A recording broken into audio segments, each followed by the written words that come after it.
Hello दोस्तों, target education में आप लोगों का स्वागत है। आज हम आप लोगों के लिए मैट्रिक बिहार बोर्ड के आपदा प्रबंधन का बहुत ही महत्वपूर्ण ऑब्जेक्टिव प्रश्न लेकर आए हैं। अगर इसे आप अच्छी तरह से देखकर याद कर लेते हैं तो आपका आपदा प्रबंधन से एक भी प्रश्न नहीं छूटेगा। अगर अभी तक मेरे इस चैनल को सब्सक्राइब नहीं किए हैं तो जल्द से सब्सक्राइब कर लें और बेल आइकन को दबाना ना भूलें ताकि मेरे वीडियो आपके पास आसानी से पहुंच सके। तो आइए शुरू करते हैं आज का पहला क्वेश्चन।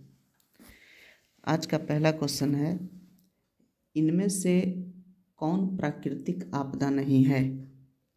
इनमें से कौन प्राकृतिक आपदा नहीं है? ऑप्शन ए सुनामी, बी बाढ़, सी आतंकवाद, डी भूकंप। इसका सही आंसर होगा ऑप्शन सी आतंकवाद। आपदा जो है वो दो प्रकार के होता है, एक प्राकृतिक आपदा और एक मानव जनित आपदा। तो प्राकृतिक आपदा हम उसको कहते हैं जो प्रकृति के द्वारा घटित होता है, जिस पर हम लोगों का कोई चारा नहीं है। और जो आपदा मनुष्य के द्वारा घटित होता है उसको मानव जनित आपदा कहते हैं।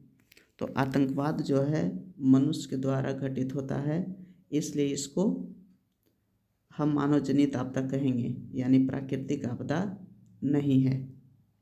प्रश्न संख्या 2, निम्न में से कौन मानव जनित आपदा है? ऑप्शन ए सांप्रदायिक दंगे, बी आतंकवाद, सी महामारी, डी इनमें से सभी। तो मानव जनित आपदा इनमें से सभी है, इसलिए इसका आंसर होगा डी। प्रश्न संख्या 3, सुनामी का प्रमुख कारण क्या है? सुनामी का प्रमुख कारण क्या है?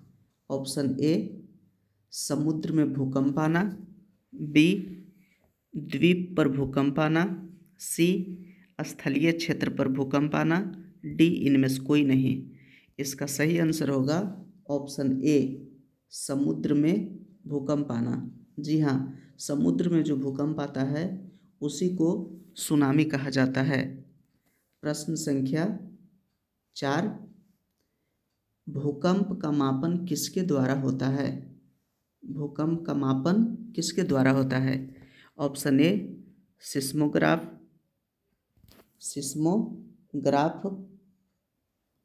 B ammeter, C lactometer, D इनमें से कोई नहीं।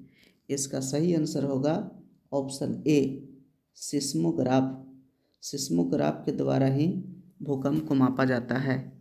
अगर प्रश्न आएगा कि किस स्केल से मापते हैं भूकंप को, तो उसका आंसर होगा रिएक्टर स्केल। रिएक्टर पैमाना पे उसको मापा जाता है। प्रश्न संख्या 5, बिहार में भूकंप कब आया था? बिहार में भूकंप कब आया था? Option A 1934, B 1968, C 2008, D 2009। तो भूकंप जो है वो तो आते रहता है, लेकिन जो खतरनाक जो भूकंप आया था तो उसका आंसर होगा ऑप्शन ए 1934। 1934 में काफ़ी खतरनाक भूकंप आया था। प्रश्न संख्या 6 में है, नदियों में बाढ़ आने का प्रमुख कारण क्या है? नदियों में बाढ़ आने का प्रमुख कारण क्या है? ऑप्शन ए जल की अधिकता, बी नदी की तली में अवसाद का जमाव, सी वर्षा की अधिकता, डी इनमें से कोई नहीं। इसका सही आंसर होगा ऑप्शन बी नदी की तली में अवसाद का जमाव। जब नदी के तल में अवसाद का जमाव हो जाता है तो उससे नदी में बाढ़ आ जाता है। प्रश्न संख्या 7, बाढ़ से सबसे अधिक हानि किसको होती है? बाढ़ से सबसे अधिक हानि किसको होती है? ऑप्शन ए फसलों को, बी पशुओं को, सी भवनों को, डी इनमें से सभी को। तो इसका आंसर होगा डी इनमें से सभी को। बाढ़ से सबको हानि होती है। प्रश्न 8, पश्चिम बंगाल में बाढ़ की विभीषिका वाली नदी कौन है? पश्चिम बंगाल में बाढ़ की विभीषिका वाली नदी कौन है? Option A Damodar, B Mahanadi, C Ganga, D Kosi. इसका सही आंसर होगा ऑप्शन ए दामोदर। जी हाँ, पश्चिम बंगाल में दामोदर को वहाँ का शोक कहा जाता है। जिस प्रकार से बिहार का शोक कोसी नदी को कहा जाता है, उसी प्रकार से पश्चिम बंगाल में दामोदर नदी को पश्चिम बंगाल का शोक कहा जाता है। प्रश्न संख्या 9, महासागर के तली पर होने वाले कंपन को क्या कहते हैं? ऑप्शन ए भूकंप, बी चक्रवात, सी सुनामी, डी भूस्खलन। इसका सही आंसर होगा ऑप्शन सी सुनामी। महासागर के तली में जो भूकंप आता है उसको सुनामी कहा जाता है। प्रश्न 10, बिहार का कौन सा क्षेत्र बाढ़ग्रस्त क्षेत्र है? बिहार का कौन सा क्षेत्र बाढ़ग्रस्त क्षेत्र है? ऑप्शन ए उत्तरी बिहार, बी दक्षिणी बिहार, सी पूर्वी बिहार, डी पश्चिमी बिहार। इसका सही आंसर होगा ऑप्शन ए उत्तरी बिहार। जी हाँ, उत्तरी बिहार जो है वो बाढ़ से काफ़ी ग्रसित क्षेत्र है।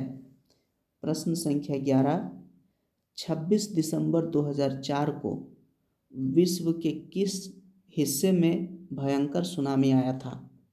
26 दिसंबर 2004 को विश्व के किस हिस्से में भयंकर सुनामी आया था? ऑप्शन ए पश्चिम एशिया, बी प्रशांत महासागर, सी अटलांटिक महासागर, डी बंगाल की खाड़ी। इसका सही आंसर होगा ऑप्शन डी बंगाल की खाड़ी। बंगाल की खाड़ी में 2004 में काफ़ी भयंकर सुनामी आया था। प्रश्न 12, भूकंप से पृथ्वी की सतह पर पहुंचने वाली सबसे पहली तरंग को किस नाम से जाना जाता है? भूकंप से पृथ्वी की सतह पर पहुंचने वाली सबसे पहली तरंग को किस नाम से जाना जाता है? ऑप्शन ए पी तरंग, बी एस तरंग, सी एल तरंग, डी टी तरंग। इसका सही आंसर होगा ऑप्शन ए पी तरंग। पी तरंग जो है पृथ्वी पर सबसे पहले पहुंचती है, क्योंकि पी तरंग की गति काफ़ी तेज होती है। प्रश्न संख्या 13, किस देश को भूकंपों एवं ज्वालामुखियों का देश कहा जाता है? किस देश को भूकंपों एवं ज्वालामुखियों का देश कहा जाता है? ऑप्शन ए चीन, बी जापान, सी भारत, डी बांग्लादेश। इसका सही आंसर होगा ऑप्शन बी जापान। जापान को ही भूकंपों एवं ज्वालामुखियों का देश कहा जाता है। प्रश्न संख्या 14, भूकंप केंद्र के ऊर्ध्वाधर पृथ्वी पर स्थित केंद्र को क्या कहा जाता है? भूकंप केंद्र के ऊर्ध्वाधर पृथ्वी पर स्थित केंद्र को क्या कहा जाता है? ऑप्शन ए भूकंप केंद्र, बी अधिकेंद्र, सी अणुकेंद्र, डी इनमें से कोई नहीं। इसका सही आंसर होगा ऑप्शन बी अधिकेंद्र। पृथ्वी पर जो भूकंप का केंद्र होता है उसको अधिकेंद्र कहा जाता है। प्रश्न संख्या 15, बाढ़ के समय निम्नलिखित में से किस स्थान पर जाना चाहिए? ऑप्शन ए ऊंची भूमि वाले स्थान पर, बी गांव के बाहर, सी जहां है उसी स्थान पर रहना चाहिए, डी खेतों में। इसका सही आंसर होगा ऑप्शन ए ऊंची भूमि वाले स्थान पर जाना चाहिए। बाढ़ के समय हम लोगों को ऊंची स्थान पर जाना चाहिए। प्रश्न संख्या 16, मलबे के नीचे दबे हुए लोगों को पता लगाने के लिए किस यंत्र की मदद ली जाती है? जब एक्सीडेंट होता है, जब भारी एक्सीडेंट में जब लोग मलबे के अंदर दब जाते हैं तो लोगों को पता लगाने के लिए किस यंत्र की मदद ली जाती है? ऑप्शन ए दूरबीन की, बी इंफ्रारेड कैमरा की, सी हेलीकॉप्टर की, डी टेलीस्कोप की। इसका सही आंसर होगा ऑप्शन बी इंफ्रारेड कैमरा की। प्रश्न संख्या 17, आग से जलने की स्थिति में जले हुए स्थान पर क्या प्राथमिक उपचार करना चाहिए? जब कोई लोग आग से अगर जल जाते हैं तो इस स्थिति में जले हुए स्थान पर क्या उपचार करना चाहिए?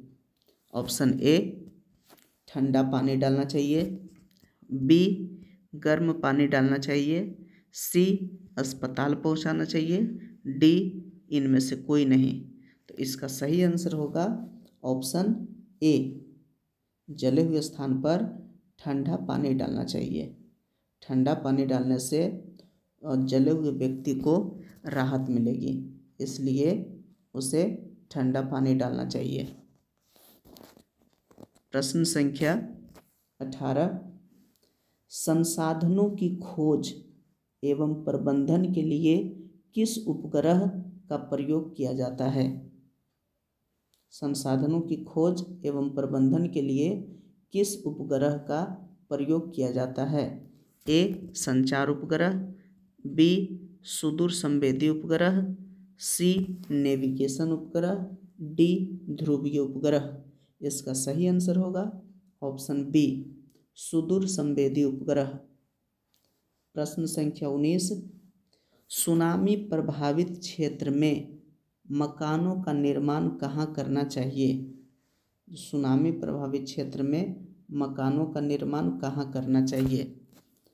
ऑप्शन ए समुद्र तट के निकट, बी समुद्र के पास, सी समुद्र तट से दूर ऊंचाई पर, डी इनमें से कोई नहीं।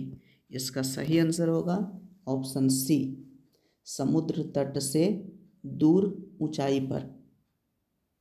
सुनामी प्रभावित जो क्षेत्र है तो मकान बनाना चाहिए समुद्र तट से दूर ऊंचाई पर।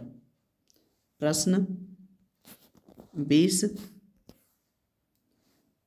निम्न में कौन क्षेत्र भूस्खलन से अधिक प्रभावित होता है? निम्न में कौन क्षेत्र भूस्खलन से अधिक प्रभावित होता है? ऑप्शन ए कश्मीर एवं उत्तराखंड, बी उड़ीसा एवं आंध्र प्रदेश, सी झारखंड, डी मध्य प्रदेश। इसका सही आंसर होगा ऑप्शन ए कश्मीर एवं उत्तराखंड। जी हाँ, भूस्खलन का मतलब होता है पृथ्वी का खिसकना, और पहाड़ी क्षेत्र ये कश्मीर और उत्तराखंड जो है पहाड़ी क्षेत्र है। यहाँ भूस्खलन के कारण पहाड़ जो है काफ़ी खिसकते रहता है, जिस कारण से वहाँ काफ़ी नुकसान होता है। तो यहाँ पर भूस्खलन से अधिक प्रभावित होने वाला जो क्षेत्र है वो कश्मीर एवं उत्तराखंड है। और 21 नंबर का प्रश्न, सुनामी किस भाषा का शब्द है? सुनामी किस भाषा का शब्द है? तो ये 21 नंबर का क्वेश्चन हम आपके लिए छोड़े हैं। इसका सही जवाब कमेंट में ज़रूर दीजिएगा। और अगर वीडियो अच्छा लगे तो अगर अभी तक सब्सक्राइब नहीं किए हैं तो सब्सक्राइब कीजिए, और लाइक शेयर तथा कमेंट ज़रूर करें। वीडियो देखने के लिए धन्यवाद।